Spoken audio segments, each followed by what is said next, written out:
And the final side is the very humble cauliflower. We are going to elevate these a little bit on the Somerset grill and take them from being something that doesn't get a lot of love to something that's really, really delicious. So we just put a bit of oil on them and we'll chuck them straight on the grill. We'll start getting a nice bit of colour on them. And to go with them, we'll cook this lovely little lamb rack seasoning on that, and that can go straight on as well. We went skin side down with the lamb, so you get some lovely little colour on the skin.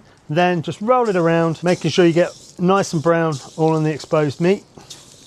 And then we'll just pop it up there and let it cook out. We've got some really excellent colour on these. You see that? So we'll just flip them over so they're on their back. And then we're just going to wind it up and let them cook out. Our cauliflowers are done. Cooked really beautifully with loads of lovely colour. They're nice and soft. You can test them by just giving the stalks a pinch or pushing a knife in. If they're soft, when the knife goes in, they're done.